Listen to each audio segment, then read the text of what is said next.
Welcome everyone to the Infernal Brotherhood of the Scruffy-looking Nerf herders. This is in fact a live streaming video podcast by Star Wars fans for Star Wars fans, and we are excited today to be bringing you back to the adventures of Lando Calrissian with Lando Calrissian and the Flamewind of Oseon. Bum, bum, bum. This was the shortest fucking book I've ever read. It was so short. And it's crazy because it's really not that much shorter than the rest. Like it was a good solid 140 pages, something like that. Like it was just on the other side of novella size. Mm-hmm. But goddamn, was it just a quick and very light read. Yeah. I mean, I feel like these are like glimpses. If there was like a vlog, like a personal blog of Lando Calrissian, this would be it. Like he would have just recorded these because they're just sort of like these tight little stories that are so far interconnected and filled with misadventure and shenanigans. Yeah. So, yeah, no, I like to keep thinking to myself that this is what Lando was doing in Solo. Yeah. 100%. Oh. Like it just it was pretty fun. Yeah, I don't believe it will because Disney's fucking stupid. But if they ever pull their heads out of their asses, that's a slam dunk. Yeah, the series was scrapped, 100%. But they're trying to make a film. I don't know if it's gonna happen. Hey, Chris, thanks for tuning in, man. What's up, dude? Yeah, after the travesty that we went through recently with Star Wars reviews, this is a refreshing revisit. Mm-hmm. I mean, it's initial visit, but just going back to the novels, revisiting those. And I had no expectations. I don't know anything about the Lando Calrissian adventures like this, the first story, this story, or the next story before reading them recently. And so, I don't even care. Like, I know it's going to be crazy Star Wars, and I'm okay with that. Like, just give me something good. Because we've been foisted upon us such bad stuff that it's nice to sort of go back to a more pure time. Yeah. Like, I mean, of course, there's aspects of this that are wonky, but I mean, this is still like the early days of Star Wars novels before they became Star Wars novels proper. Yeah, like interconnected. All of the Legends era. Yeah. So, I mean, it still feels a little wonky. But I mean, it's fun. It was just that. It was just a serial version of a Lando story. Yeah. It's nice bite size. You can finish it in a couple of days if you're barely reading, and it's fun. Like in the film Pulp Fiction, when old boy is Tarantino, not Tarantino. I can't remember his goddamn name for some reason. Anyway, he got off the shitter and got shot with his own gun reading Pulp Fiction novel. That is this novel. Like the quality of novel. This is just a Pulp Fiction novel. Yeah, and man. It's just good fun. And I don't understand, Chris. You haven't read this one yet. What are you doing with your life? You should be reading these with us. Like, come on. Dude, come on, man. You can get this book used for like $2. That's how much this cost me. It was like $2. It's all three of them. And you could like literally read it in a couple days just in the time it takes you to poop. Yeah, man. We were supposed to do this a week ago, but I was crippled and busy and sick. Well, animals sick. Whole lot of shit. So it's like, you know what? Fuck it. 2 weeks is plenty of time to get this done and over with. I read it pretty much the night before because I kept fucking forgetting. Real easy to blow through. Like I said, I think this one, like the second one, was maybe like 120, 140 pages. Yeah, it felt much lighter than the first one, even though it wasn't that big of a difference. But as far as story goes, I was a little bit underwhelmed because I thought there was be something much more intricate, or it was going to take him into some crazy places like the first novel did. You know, like extra dimensional, sort of through the looking glass places. And it didn't. Which that was insane. Yeah, like I loved that. That's still like the whole idea of Vufi Ra as he's like breaking down almost his size on a molecular level, like specifically talking about his I guess, appendages, phalanges, whatever, where they're not just a single thing, but they branch off and branch off and branch off to like just microscopic levels. That shit blew my fucking mind reading, because I'd never even like, I think the only other time I've experienced anything like that Star Wars related was probably in the Fate of the Jedi novels. Outside of that, no. So it's like, that's how I was going into this as well. And this was just, it was like a fucking Saturday afternoon adventure, like on an early morning cartoon. This very much reminded me of like a radio program. Like, they were just, they have 20 minutes to tell you a story. And so they just do this live action radio program like the 40s or 50s. And I'm okay. I enjoy it. It's just, there's not a lot of substance there, but I still had fun because it's a character I really like, and then a character I've learned to really like. Man. That's one thing that's killing me about this is every chapter I love Vufi Ra even more. Yeah. He doesn't exist outside of the series as far as I'm aware. Yeah. So it's like, oh man, they're going to get rid of him at some point and it's going to devastate me. Because it's always the droids that fucking kill me when they die. Like everybody else, I don't give a fuck. Well, besides Chewie. Yeah. But yeah, man, I'm not looking forward to that moment where he fucks off into the sunset. Well, Lando could just give him autonomy. Like, because he teases it in this. Oh, no, he does give it to him. But he doesn't, like, actually take it, does he? No. Vufi Ra doesn't take it, but he does give it to him. Yeah. Because at the end, he's like pushing him, like, come on, man. Yeah. So I don't know. I would hope, I haven't read it yet. I want to believe that Lando's going to give him his freedom, and Vufi is going to take it. And that's what I'm hoping too. Go off into the sunset like some old Western, and I will feel happy inside. Because if he dies, oh my gosh, I'm going to come after this author. Yeah, because that's the thing, man. Like 40 years later, almost everybody fucking dies in this. Yeah. Almost everybody. Like 3 people make it out, 4 people make it out, and it's like, god damn. So that's why I'm a little nervous about the 3rd book. Yeah. Well, this like story-wise, this was a little bit odd of a setup because he got all those life crystals and he made an immense sum of money, and he's like, you know what? I'm going to go the straight and narrow now. I'm going to live a life of just hard work and transporting goods, and everything's going to be great. But he loses his fortune almost immediately off of everything just costing so goddamn much, and he can't understand why everything costs so much and where it's going. And I just feel like, yeah, that's the economy, stupid. Yeah, man, that's how it works when you do everything to the letter of the law. Yeah, you lose. You don't gain. Yeah. But it's so funny because, like, we were given a reason later on. It's just like, initially, I was just like, yeah, that's how it works. You're used to living outside of the law, so you don't have to worry about shit like taxes. But the rest of us are, like, buried underneath, living the straight and narrow and living up to expectation and conforming, and it saps your will to live. It's horrible. Yeah, that's definitely reality. So on a higher note, this story takes, as soon as he realizes that this life sucks and he needs to go back to just being the card shark gambler that he is known for, and that, he doesn't get very much, if at any, tail, which is a little shocking in any of these stories. I really would have anticipated him going into this, like, just being the guy that, like, sweeps the woman off her feet. Oh, yeah, 100%. Goes on mass adventures, but no. So my theory on that is this book is the introduction of the Lando Calrissian mustache. So maybe that's where his power came from, was the mustache. Yeah. And prior to this novel, he didn't have it. Yeah, never discount the mustache, especially that nice trimmed, tight. Yeah. I just love how he spent like 3 pages describing his admiration of his mustache. It was like, that's awesome. This whole novella almost is just so ridiculous in those sort of ways where it's more about style than it is about substance. And like, you don't really mind because Lando, you're here for it. The only reason why you're reading this is because you like Lando.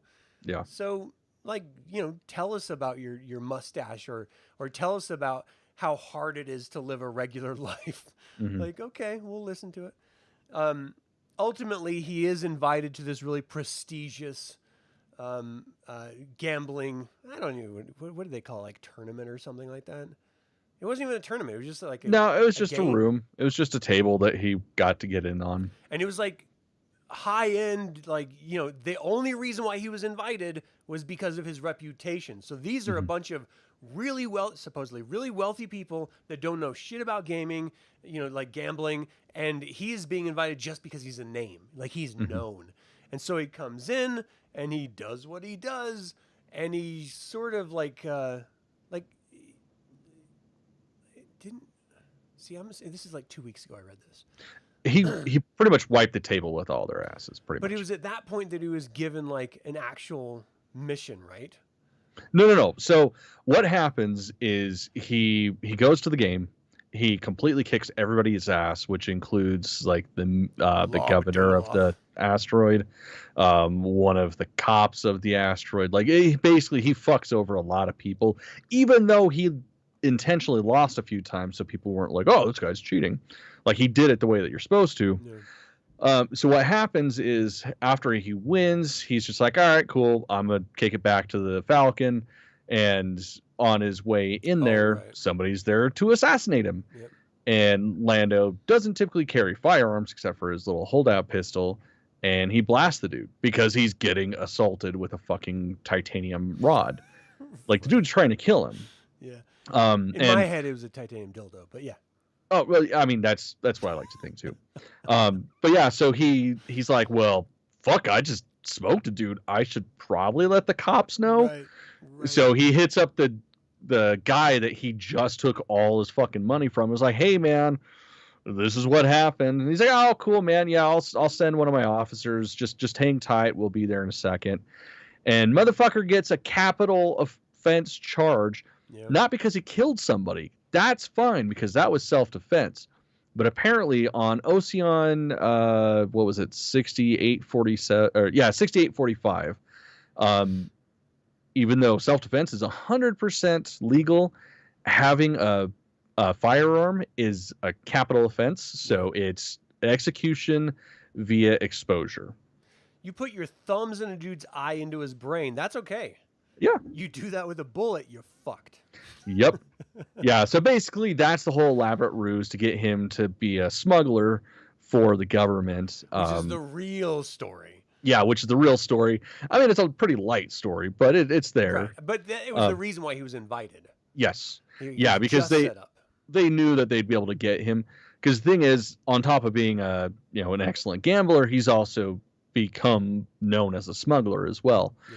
And the event that's happening at the moment is the Flamewind of Oseon, which essentially it's a celestial event that happens throughout the whole Oseon system, where just a whole bunch of different radiation and all that shit creates winds and distortions and stuff that makes it so. Planet, and you can see it in Antarctica, and you can see it up in the northern Canada and North Pole and stuff like. It's just radiation hitting against a magnetic field. And so it creates colors and, everything is just very pretty and exciting to look at. But it's like exponentially beautiful because it encapsulates not just the planet they're on, but also the entire the solar system that they're in. Yeah. And so that flame wind is just supposed to be like spectacular. People travel here specifically just to see it. I like science fiction, even science fantasy fiction like this, where it just drops in doses of real like physics and stuff just to keep us a little bit grounded and then let our minds sort of go with the silliness. Oh yeah. Well, I mean, that's the thing, like any good fiction, it has reality in it. That's how you believe it. So yeah, no, I dug it. Like the whole time reading that, just them describing the different spectrums of color they see and all that.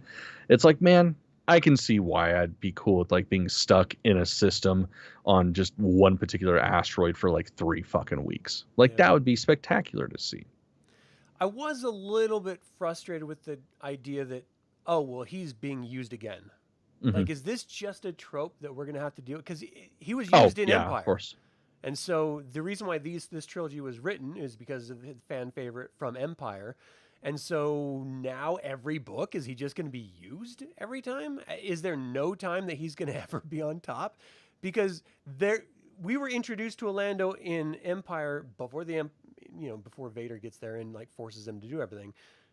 He was a businessman. Like he decided to shake loose the life of gambling and stuff, and he was like on top. And there's some like stories that we've read since where Lando has been, he's found his sort of footing in the galaxy, and he's knows how to make a living and stuff. Is this just his misadventures we're getting through? Because I don't know if it's because emotionally I'm protective of the character for some weird reason, because I have no connection with him, like in any way.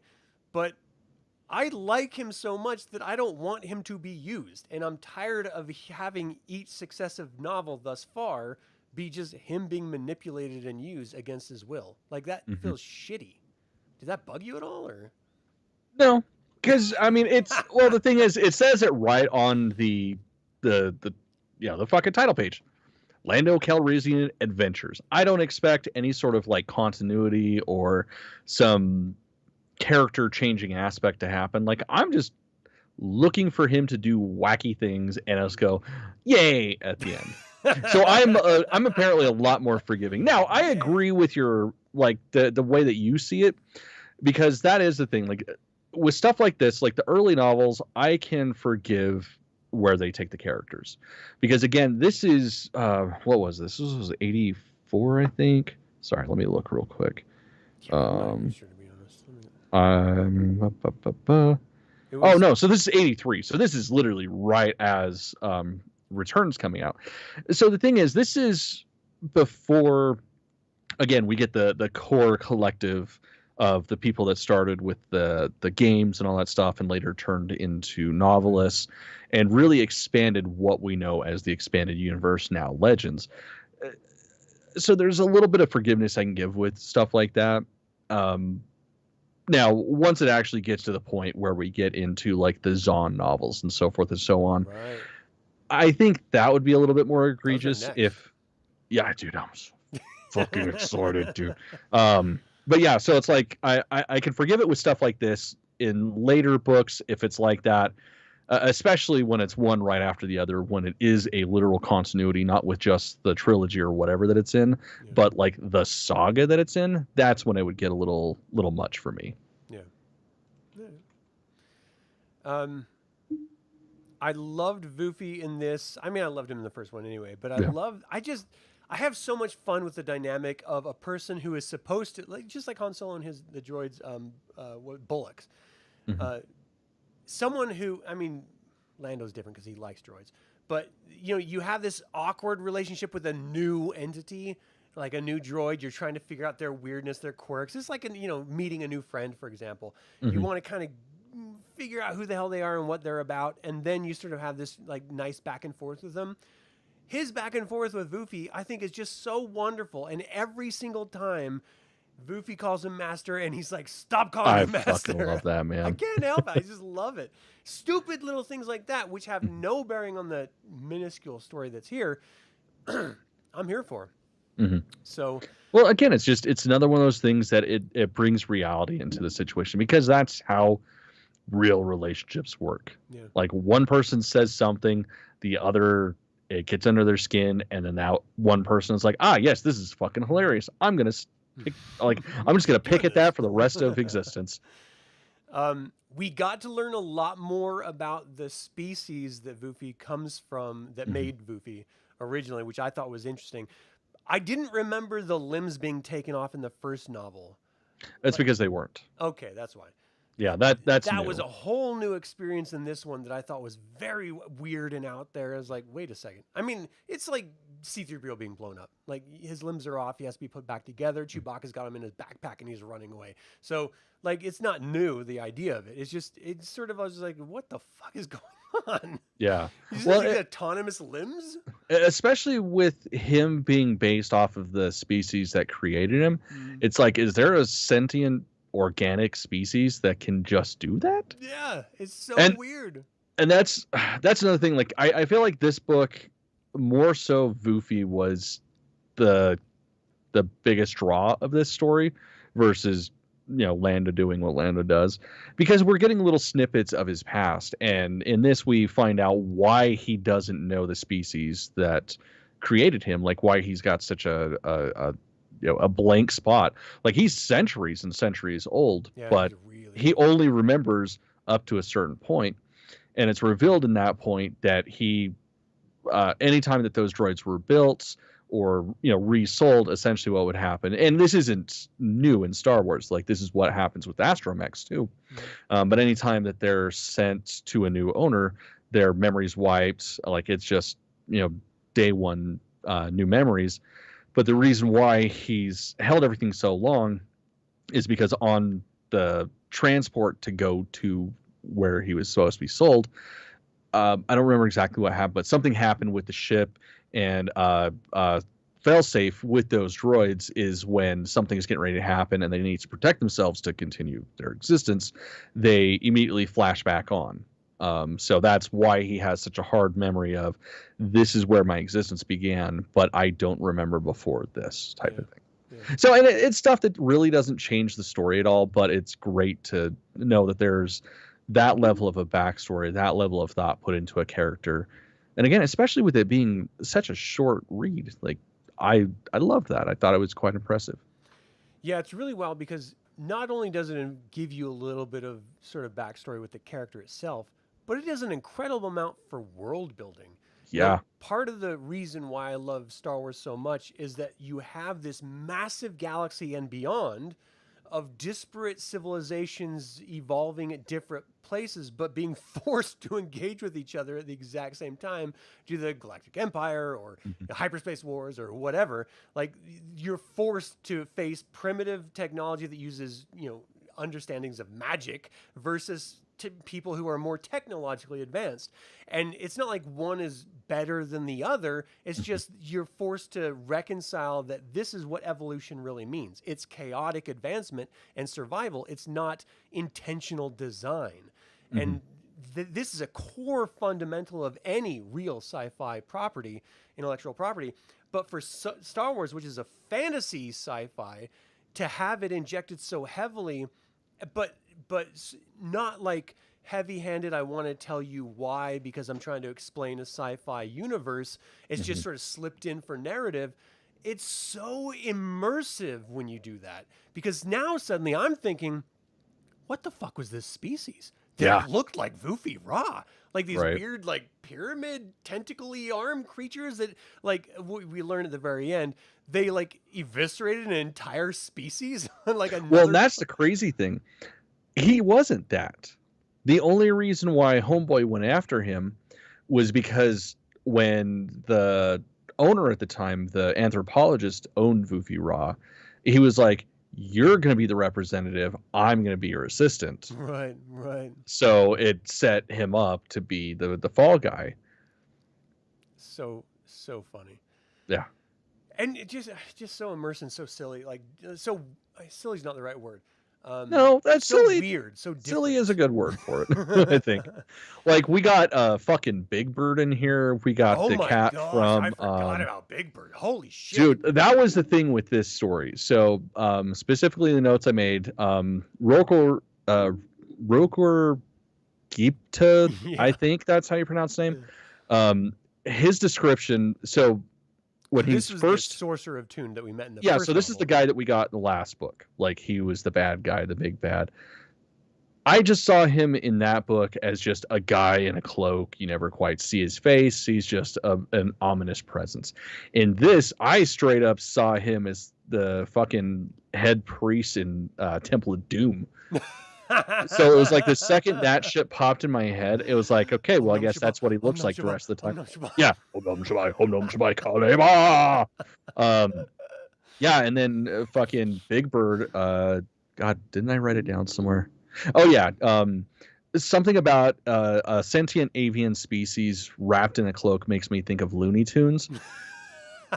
So specifically, like the horror episodes where like the little bitty bird guy would take like the Jekyll and Hyde potion, and then he gets all big and gnarly and one eye's bigger than the other. That's how I saw him, but in a cloak. Oh, how funny. So I couldn't get that out of my head. Yeah, Weiwa Phaibot is his name. Yeah, There's like 3 core stories going on. Mhm. So one story that we don't even learn until the very end is revenge on Vufi Ra's supposed destruction of another civilization. It has nothing to do with anyone else, and no connection with anything. It's just, it happens in the story. The second one is Rokur Gepta desperately wanting to fuck over Lando for having taken all those damn life crystals and I can't remember what it was called. The Mind Harp of Mind Sharu. Harp. Like specifically it's that, because that was what he thought he could control the galaxy with. And so he wants to punish him. Not just, like, he's been following Lando around to, like, pay people off to charge Lando more just to fuck with Lando. And all he wants to do is just wear him down just one tiny little bit at a time. And then when he finally does get him in his grasp, his species has to feel the same torment that he's delivering. So he's willing to go through fucking horrid pain just to cause it, which is so crazy. That's the crazy thing is it's not even like actual pain that he's trying to get him. He's trying to make him experience fear at its deepest core. Fear and embarrassment. And it's like, dude, that's how you're going to torture this motherfucker? So essentially what he does, and this is the very tail end of the book, but what he does is after he captures Lando, he goes into his mind to find memories that he was scared, like there was true fear in the moment, but he got out of it. And essentially he forces the narrative to be different where he doesn't get out of it. Yeah. So essentially every time that Lando comes out of this trance or whatever that he's put in, the pure fear from that scenario is still affecting him. And it's like, okay, cool. I get it. That's something. But then he has to be the one to actually go through it with him. Yeah. It's like, that just seems, I don't know. I guess I'm fucking lazy, but that's probably too much for me. Like, I would just cut the dude's dick off and shit. Tell him to kick rocks or something. I don't know. Yeah. Go about your day. I'm keeping this. Yes. How fucked up and tormented of a mind do you have to be willing to go through that pain? Yeah. In order to inflict it on someone else. Like, that's very much Hellraiser level of, like, crazy. Oh, 100%. Which I appreciated. Like, I like that idea that, like, I would never be there, go there, or anything like that. But, like, I like the idea that people are writing about people who would. And then the third part is this trying to capture a drug user. Like a billionaire drug user. Trillionaire drug user in a galaxy far, far away. Like, that's literally the story. Like, it's just you need to deliver these drugs to him so we can then capture him. But Phaibot, the alien big bird guy, is actually on the payroll of Rokur Gepta, or was he just on the payroll of the actual crime lord that was dead? That Rokur so was I think it was the crime lord that he worked for, because it wasn't revealed until after he was already killed that it wasn't the crime lord. Right. It was Rokur Gepta. So we have Rokur Gepta trying to fuck with Lando. So he takes the position of a drug abusing trillionaire to then convince this local place to put this obscure bust in order for him to capture Lando, and then just eliminating all the people in the interim that are tangentially connected in the meantime. It's just the most elaborate, ridiculous scheme ever that only a sorcerer of Tune would put together. Yeah, man. I mean, this is like straight up Snidely Whiplash style shit. Like, the only thing that he's missing is a top hat and a curly mustache. Yeah. Which, if you don't have a curly mustache, people, what are you doing? Yeah, you're not even really that evil. Like, everybody knows that. What are you doing? It's just so bombastic and out there, and it's all framed around this one celestial event, which is basically just Northern Lights. Well, it's a little bit more than just the Northern Lights. Like, it's devastating. Diminishing, but like, there's a no-fly policy at all because it just fucking wrecks anything mechanical. Oh, Like, not only that, it was fuck with people's brains. Like, it was making Yeah. them relive shit and like experience life differently and stuff. yeah, Big Bird was straight up hallucinating the whole time. Fucking Like, Big so much Bird. so that he literally breaks both of his legs in transit and is so fucked up mentally that he doesn't even realize it. So fucking crazy. I mean, birds have hollow bones, but still. Yeah. And I mean, it wasn't that big of a deal because he was in 0G anyways, and they have a bone mender. So it was a really easy fix. But still, the fact that he was that fucked up just from the electromagnetic disturbances going on was crazy. And then we get the moment where Voofy almost destroys the ship because, of course, he's a fucking machine, and it's fucking with all 100 of his senses. So he just starts smashing shit, thinking that he's trying to call Lando. It was so great. So the whole premise of them being in the environment of that Flamewind was to go to the other planet in the same system and do the drug trade or the drug sell. And so as soon as they get out into the upper atmosphere, that's when the squadron of rando fucking people come in to decimate Voofy Raw. And they think Lando, because he must have had something to do with it because he's hanging out with the Voofy Raw, for killing their civilization. And so, like, it's this just weird happenstance of situation and celestial event where they're just trying to survive, and we get to see Lando just kick ass at the fucking Millennium Falcon's like gun turrets. Yeah, he's whipping ass left and right. But they're forced to like go into some like weird. I don't know if it was like an asteroid or like a moon or something like crevice. Well, I mean, that's what the whole Oseon system is. It's essentially just asteroids that make up the planetary bodies. But yeah, that's where he ended up hiding, because it was perfect because it's all iron and ore, so it's lead essentially, so it blocks off all the electromagnetic disturbances and shit. Yeah, and so they're just hiding from these random like mercenaries basically. And then just going out trying to get to the planet, and then once they get off the planet they have to deal with the mercenaries again, and then they capture the lead mercenary who then explains why they're doing what they are. And the whole time in my head I'm like, oh, he must be connected with the sorcerer, right?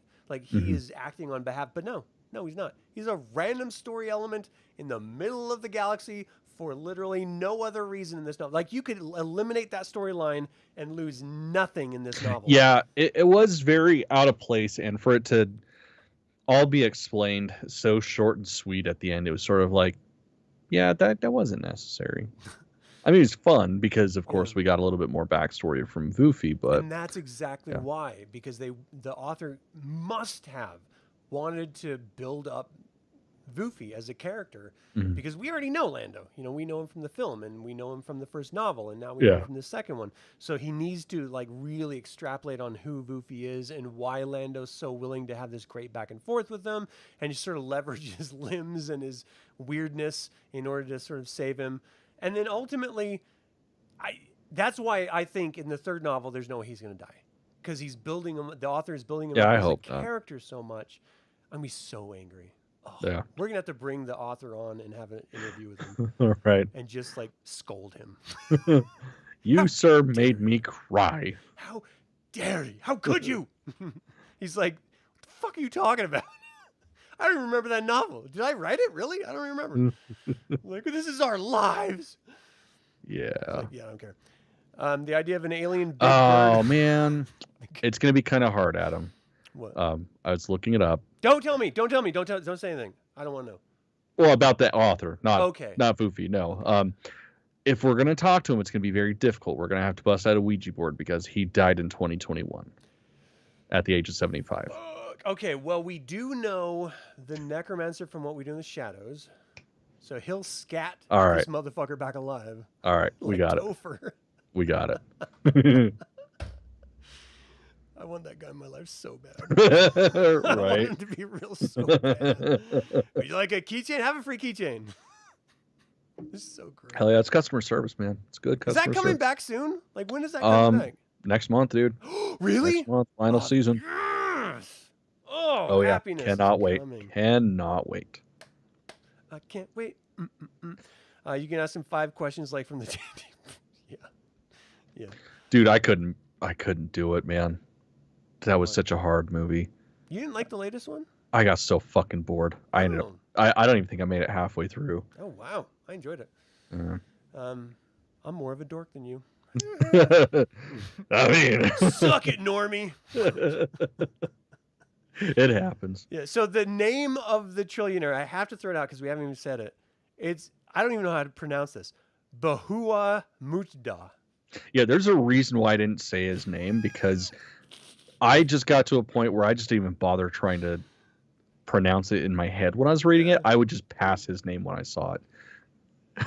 That's what I did, and then I was like, he wrote it every single time because this is before like copy and paste. I'm just gonna read it because he put in so much effort. I was like, Bahua Mutda, and then I do Mutada, and then Muthada, and I was like, fuck. I love the description of this guy. So the thing is, the drug that he's obsessed with, it's essentially meth mushrooms. It sounded amazing. But, I mean, if that's your thing. So basically, it's all the good parts of meth, the no sleep, the hyper focus, all that shit.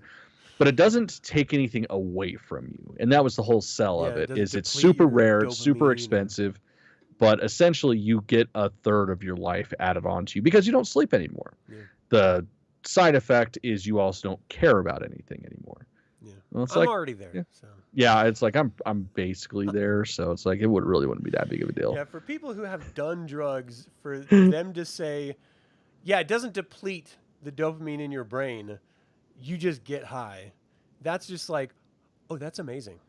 Yeah, it's like cool. That, please. It's like I already don't care. That's why I do drugs. Yes, please. That's the life I want to live. I want to be Radagast in the fucking jungle or forest with that drug, and I will live a happy life. Yeah, I will farm mushrooms, 100%, fucking grapes, and I will just live a happy life. Well, the best part is too, it's another example of drug lizards in Star Wars. Yeah. Because it's a mold that comes off of a lizard on a specific planet. Which is very DMT, sort of frog, modern day, sort of real world thing. Yeah. Which is strange that it would be way back in the 80s. Like, someone must have known about it back then, of course, but did the author know about that? I mean, maybe that's why. Because he was doing it. The author traveled to the future, listened to Joe Rogan, went back to the past, and then wrote this shit. He's like, nope, I'm going back. I'm not dealing with that shit. This guy's fucked up. Yeah. But that's kind of it. Lando gets out in the end. Voofy is free, but he's still working with Lando, right?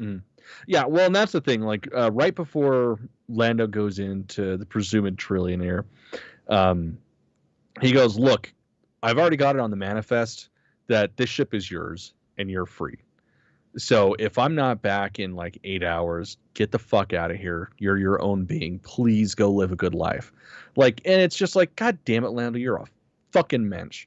Yeah. But so I mean, this is he's always told Voofy that he can go any time he wants. He is not beholden to Lando at all. He's not his master. They are strictly just friends. But yeah, that's when he straight up tells him, he's like, you need to get the fuck out of here. There was even a moment where Voofy was reflecting on the idea of friendship, I think, with Lando, which I thought was very interesting for a droid to be able to do. Well, so that's the thing with Voofy, is it's explained more so in this book of all his senses, his complex programming that gives him, things that sentient beings have, like a sense of humor, perspective, shit like that. So it's, I don't know, it's kind of hard to wrap my head around how much of it is programming versus true artificial intelligence. Right. Just but learned traits from people you're around and stuff. Because that has to be the end result of droids' exposure to humanity or mortality, different cultures and stuff, is to understand their nuances, and then it just sort of seeps into their programming almost, because they have to get along and operate in the way that those different entities do, and so you have to kind of fake it. And at what point does faking it make? Because I feel like I go through life faking being a regular human. Oh, 100%. So if I'm no doing clue it, what I'm doing, then droids must be doing it too. Yeah. I don't know. I love that idea that we're sort of at this place in our technology level where we're questioning this concept of consciousness and AI and machine learning and stuff. And then Star Wars is out here just sort of going the nth degree of that, saying, no, that's already happened. Now we're dealing with the idea of autonomy of droid existence and what does it mean to the droid to be treated in the ways as if it was a slave class or a servant, and how does mortality, the mortals in the universe or the galaxy reflect on the droids' understanding of that. And you have people like Lando who actively take part in the conversation, and then you have other people who are like Han, and he's like, I don't give a fuck, like I don't like droids. Bollocks. He earns, in I can't remember. Blue Max. Like he learns to appreciate them and love them, and even R2 and C-3PO in some point, he learns to appreciate them. I don't think he ever really liked them, but he learned to appreciate them. Like Luke and Leia loved him, but I just love that interaction between technology and humanity. Like if we didn't have our phones, or if we didn't have the internet, or if we didn't have our computers, how different our lives would be and how different we'd be able to communicate with each other, but also interact with that technology. But then what if that technology that we're leveraging suddenly could talk back on its own accord with its own autonomy? And then we're sort of forced in this completely different area of existence. We're like, okay, well, I need to acknowledge your sentience or not.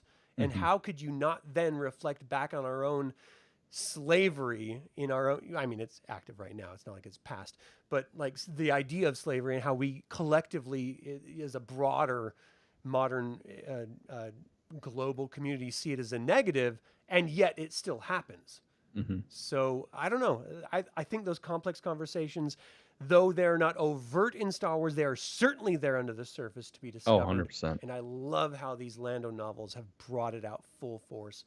Even with the new era of Disney, with the Last Shot novel, especially with that one, with the droid Gotra coming out. I just love it so much. Right. I don't know. Is there anything else we need to talk about with this? Not really. That's the thing, is it was a very, very short and light novel. Like there really wasn't a whole lot there. He gets out at the end. He stabs Rokar in the face, but he's not really a creature, so it only hurts him, and then he just turns into this amorphous blob and is fine. Yeah, because his real form is like this weird shape changing, like the blob. Yeah. I look at him a lot like oh Christ, what the fuck is that one really weird alien lady? Alien lady. Hold on, I'm looking it up. From Star Wars or from something else? Yeah. The Mother? Like no. I can't remember her name. It's like Abeloth. There we go. Abeloth. Is that it? Yeah, that's the Mother. Is that the Mother? Yeah. Yeah, that's why when Anakin goes in with Ahsoka and they meet the father and the brother and the sister, the mother's absent because the mother was actually Abeloth and she was imprisoned, like centuries before or millennia before. Gotcha. Yeah, I just look at him as sort of like her in her natural form, where it's just a bunch of tentacles and shit. Right. Yeah. Yeah, very B-movie in my head, like horror film B-movie type monster, for like maybe from the 50s or something like that. So Chris tried to impregnate his toaster. Hell yeah. Good for you. Did you push the side plunger down for heat? No, he wanted to be able to touch the bottom. Duh. You don't push it down. Yeah. All right. All right. Well, I don't have anything. I love this novel. I mean, it's not like top 10 Star Wars novels for me, but I had a lot of fun reading it. Yeah, that's the thing, is there's not a lot of substance to it, but it's still something that I had a hard time putting down. Yeah, and here's the other side of this is, no matter how bad, objectively bad these early pulp Star Wars novels are, they're still better than some of the stuff that we're getting recently. And so absolutely. I find so much joy in just revisiting them. And I think it's a great palate cleanser if you're a Star Wars fan who may be a little disillusioned for whatever reason, or maybe you're just not feeling like you're getting your Star Wars fix. Go back to these earlier novels. You will get that fix in spades, and you will remember why you love Star Wars so much. even if it's super fucking weird and out there, and maybe because of it. Yeah, no, I would take 30 of these over any of the new, the High Republic. Yeah. Shit, like it's garbage. This is popcorn. Like, it's filling, it's fun. There's no nutritional value, but you're happy anyways. Yeah, it's like a drive-in. Mm. Like, that's just the vibe I get. All right, well, I highly recommend this for everyone out there. That's all we have for this review. We have one more Lando novel, then we're getting into Timothy Zahn, which is like EU building. That is cream of the fucking crop. Yeah, so it's going to get crazier shortly. Thank you guys so much for tuning in both live and chat or after the fact. We invite you to subscribe to this channel and click the bell to get notified about upcoming videos. You can also become a member of the Infernal Brotherhood and even pick up Infernal Brotherhood apparel from the merch store. So check out those links in the description. So until the Infernal Brotherhood convenes again, my fellow scruffy-looking nerf herders, may the force be with you. Don't call me master. Yes. Oh, yeah, man, I can't wait to get to the Zahn novels. I love the spelling of Zahn. There's no way that's right. It's not. Yeah. You get it right when you talk about the master.